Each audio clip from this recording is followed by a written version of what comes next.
Here's why every single time you die, you need to think what was the reason behind your death. The first round, you can see me walk into the open and getting completely destroyed by a Chamber's ult. So we do some analysis and we decide that next time we're gonna be executing, as you can see, literally the same scenario next round.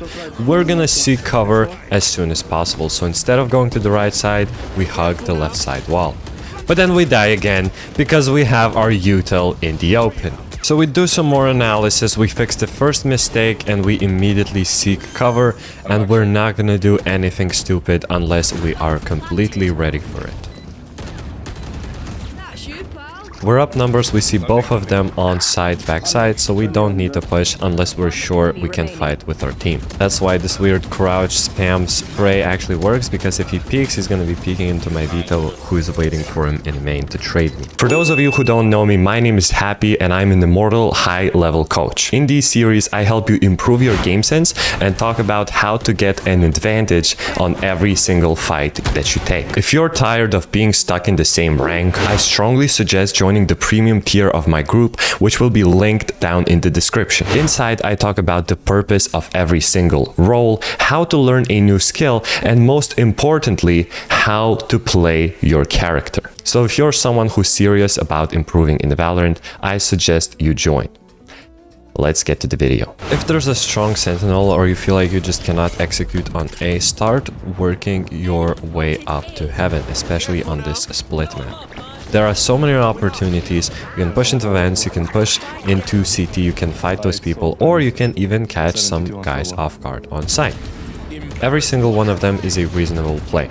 However, once I get headshotted and I'm 1 HP, I have to do something risky and not just try to wallbang each other through the wall. That's why I take that timing to mask my sound when I'm dropping and catch this guy off guard. And I make myself a valuable member of community again. If you don't have a favorite position for post lens on split, I recommend B main. You can trade any of your teammates as soon as they push out through heaven. You can also flash them if they drop. And because of that smoke on side, I suspect the enemy Surge is gonna try to run into this rage unexpectedly. That's why we spam and we get the free kill. My Cypher already has main and I don't want to wait for too long. However, I have 2 flashes, that's why I do this call. I can flash quick, Cypher, go up. One heaven. There's always this timing going on in my head where they are brave enough to push, but not too close in our faces. I'm trying to flash in between those timings.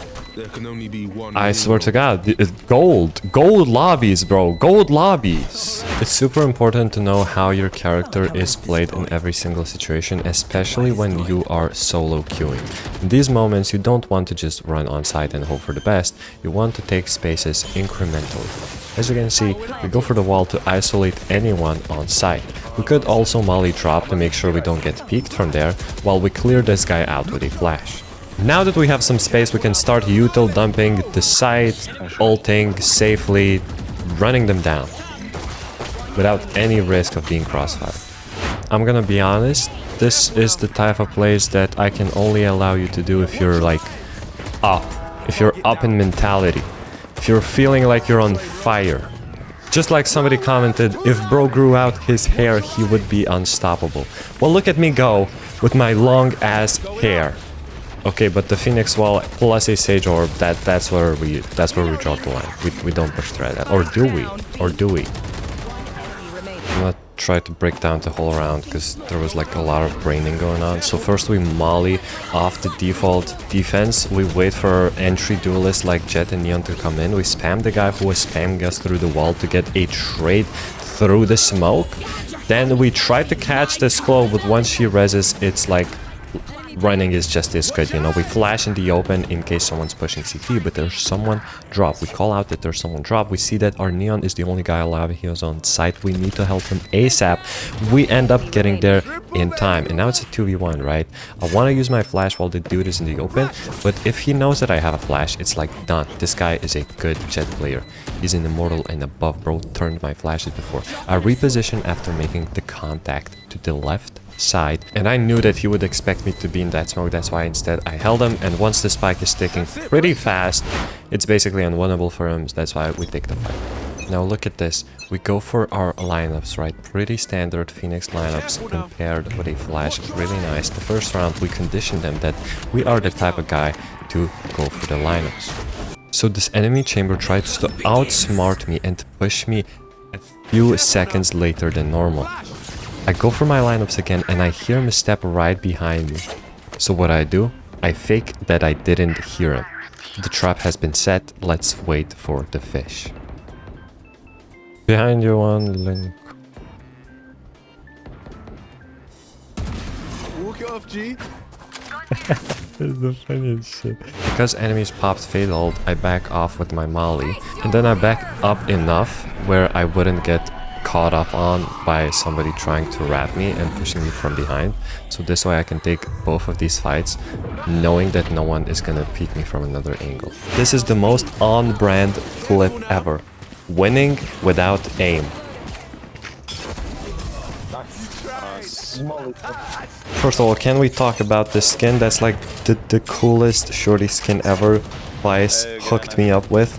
W Vice, thank you. We're playing mid, and once again, we wanna flash at the timing where they're brave enough, but not yet behind cover.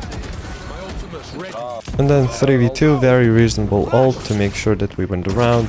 We get our 1v1, we get our spam, we get our shorty skin out. Hidden idea you probably didn't know: if you're standing switch or generator and you're doing nothing, and you feel like you're doing nothing, just spam where you hear the bullets coming from. And I've gotten this kill so many times, it's really worth it. Try it. We also trade our teammates. On Ascent, if you see that you still have some teammates, try to make your way towards and help them through stairs. Because I'm Clove, I can just drop a smoke and walk through. Other characters can flash, dash, or TP through as well. We're waiting for our teammates a little bit. We have the overheal. Now we go, their teammates are there. We have overheal so we can take contact first. If your teammates are pushing A main on Lotus and you're not the type of character to push A main on Lotus, you can just stay back, let them take contact first, but then you just kill everyone. One enemy remaining. Worth it. As you can see on the minimap, I popped a genius Viper ult for this exact moment. We wait until they try to clear behind the box, and then we push them while they're not looking. This is my biggest fear as an attacker, that's why I reversed it successfully. As you can see, we are fighting A main again, and I got scanned, but we got A main control. That's why as soon as I know that we have a main control, I go and try to help my teammates in case they rotate. As always, for some reason, Chambers are the clutch gods, and now he has a 4K. I know that he saw me A main last time, that's why he's gonna try to run C. So instead of doing something weird and just fighting him, I take this weird off angle where he's just probably not gonna be looking at me, like really likely not gonna be looking at me. And yeah, I just wait. He also has op, I know that. Even less likely that he's gonna be looking at me. So I just wait. He took the spike. Spike was in A main. He saw me in A main. It's okay, guys. He saw me in A main. He's definitely gonna... Yep, there he is. He's coming. He checks B main, and then he's going. Thank you everyone for watching. Comment down your favorite clip and I'm gonna respond to every single comment. Also, if you're serious about improving in Valorant, you wanna get even better game sense, join the premium tier of my group, link in the description. See you guys tomorrow.